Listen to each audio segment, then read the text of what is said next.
হয়, মই উপস্থিত আছোঁ কয়াকুছিত। এই কয়াকুছিৰ এজন উদীয়মান যুৱক যিজন হ'ল মনিৰুল ইছলাম। এই মনিৰুল ইছলামে নিজৰ মাটিতে অমিতাৰ খেতি কৰি ইতিমধ্যে স্বাৱলম্বিতাৰ দিশত আগবাঢ়ি গৈছে। ইতিমধ্যে বিভিন্ন সময়ত বিভিন্ন বজাৰ দখল কৰিবলৈ তেওঁ সক্ষম হৈছে। এই মনিৰুল ইছলাম একেৰাহে এজন ভেঞ্চাৰ স্কুলৰ শিক্ষকো হয় আৰু এখন আয়ুৰ্বেদিক ফাৰ্মাচীৰ গৰাকীও হয়, স্বত্বাধিকাৰীও হয়। ইমানখিনি ব্যস্ততাৰ মাজতো তেখেতে অমিতাৰ খেতি কৰি ইতিমধ্যে সকলো ৰাইজৰ দৃষ্টি আকৰ্ষণ কৰিবলৈ সক্ষম হৈছে।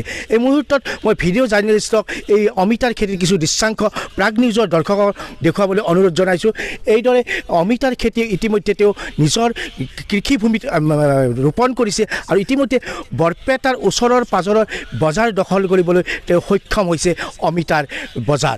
আৰু ইতিমধ্যে মই তেখেতৰ ওচৰত উপস্থিত আছোঁ আৰু তেখেতৰ পৰা মই কিছু কথা জানিবলৈ চেষ্টা কৰিম।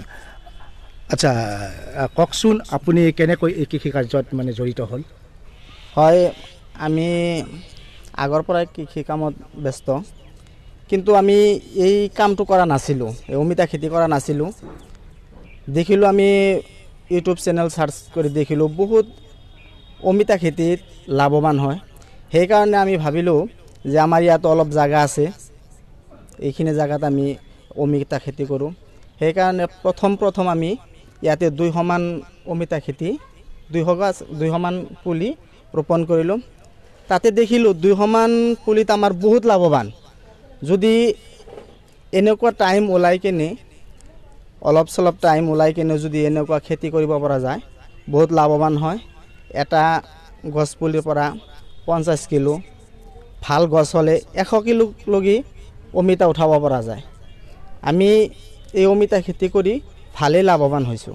আপুনি ওচৰ পাজৰৰ বজাৰ দখল কৰিবলৈ সক্ষম হৈছে? হয়, মই অমিতা খেতি কৰি আমাৰ কয়াকুছি, বৰপেটাত আমাৰ কাছাৰীত দীপক দা আৰু ইপিনে আমাৰ আৰু এজন দোকানী আছে, তেওঁলোকক আমি সপ্তাহত 20 কিলো 30 কিলোকৈ পকা অমিতা সদায় সপ্তাহত 2-3টা দোকানত দি থাকোঁ সদায়। এইখিনি খেতি কৰোঁতে আপোনাৰ কিমানখিনি বয়স হৈছিল, খৰচ? মোৰ প্ৰথম ইয়াতে যিখিনি খেতি কৰিছোঁ নিজৰ পৰিশ্ৰমতে কৰিছোঁ, কিন্তু মাত্ৰ 3জন হাজিৰা লৈছোঁ মই, আৰু গোটেইখিনি কাম ময়ে কৰিছোঁ। আৰু ঔষধ পানীত মাত্ৰ গোটেই মিলি মোৰ 6,000 পৰা 7,000 টকা খৰচ হৈছে। মই এটা ভেঞ্চাৰ স্কুলৰ শিক্ষক। ভেঞ্চাৰ স্কুলত টাইম দিয়াৰ পিছতো তাৰ আগৰ যিখিনি ৰাতিপুৱা টাইম এটা এক্সাৰচাইজৰ নিচিনা এইটোত কাম কৰোঁ, আৰু গধূলিত টাইম পালে গধূলিত আহি অলপ চলপ কাম কৰোঁ। এইখিনি টাইমত আমি যে অমিতা খেতিত লগাই কেনে আমাৰ বহুত কামো হৈছে, আমাৰ স্কুলো টাইমটো দিব পাৰিছোঁ। নতুন প্ৰজন্মক আপুনি কি ক'ব? মই নতুন প্ৰজন্মক এইটোৱে ক'ব খোজোঁ যে তেওঁলোকে বহি নাথাকি তেওঁলোকে কিবা এটা কৰক, পাৰিলে মোৰ নিচিনাকৈ এনে 1-2 বিঘামান অমিতা খেতি কৰক, কৰি তেওঁলোকে চাওক, তেওঁলোকক বহুত লাভৱান হ'ব। তেওঁলোকে চাকৰিৰ আশাত বহি থাকি তেওঁলোকৰ টাইমটো বেকাৰ নকৰিব। মোৰ নিচিনা এজন বেকাৰ ল'ৰায়ো যদি এইখিনি কাম কৰি মই মোৰ সংসাৰ সম্পত্তি ঠিক ৰাখিব পাৰিছোঁ, পোহপালন দিব পাৰিছোঁ, তেওঁলোকেও পাৰিব, কিন্তু তেওঁলোকে আগবাঢ়ি আহিব লাগিব। আৰু ভৱিষ্যত পৰিকল্পনা আপোনাৰ কি আছে? মোৰ ভৱিষ্যত পৰিকল্পনা আছে, মই বৰপেটা ডিষ্ট্ৰিক্টত যিকেইটা বজাৰ আছে গোটেইকেইটা বজাৰ মই দখল কৰাৰ কাৰণে টাৰ্গেট আছে মোৰ। চৰকাৰলৈ কিবা আহ্বান জনাব নেকি? হয়, মই চৰকাৰক লগি এইটো আহ্বান কৰিব খোজোঁ, যদি আমাক কিবা আৰ্থিক সাহায্য কৰে আমি আৰু লাভৱান হ'ব পাৰিম। যেতিয়া ধৰকচোন ইয়াতে আমি 200 গাছ ৰুইছোঁ, তেতিয়া মই 1000 গাছ ৰুব পাৰিম। যিহেতু মোৰ ভেঞ্চাৰ স্কুলৰ মাষ্টৰ, তাতে মোৰ সেই পইচাও নাহে, মোৰ খৰচ কৰাৰ কাৰণে পইচাও নাথাকে, যাৰ কাৰণে মাত্ৰ 200 গাছহে ৰুইছোঁ।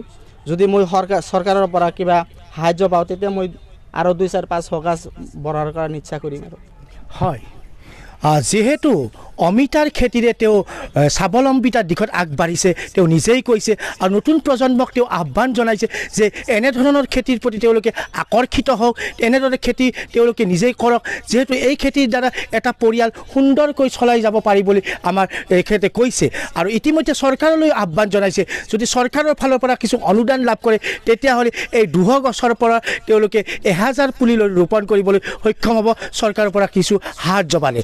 যিহেতু তেওঁ এখন ভেঞ্চাৰ স্কুলৰ শিক্ষক হয় সেইকাৰণে তেওঁৰ হাতত সিমানখিনি মূলধন নাই যিমানখিনি মূলধন বিয়োগ কৰি এই খেতিখন আৰু বিস্তাৰিত কৰিব পাৰে গতিকে চৰকাৰলৈ আহ্বান জনাইছে যেন চৰকাৰে তেওঁক সহায় কৰে তেওঁৰ এই খেতিৰ প্ৰতি দৃষ্টি আকৰ্ষণ কৰে এই মুহূৰ্তত মই ভিডিঅ' জাৰ্নেলিষ্টক ইয়াৰ সামগ্ৰিক কিছু পৰিৱেশ দেখুৱাবলৈ অনুৰোধ জনাইছোঁ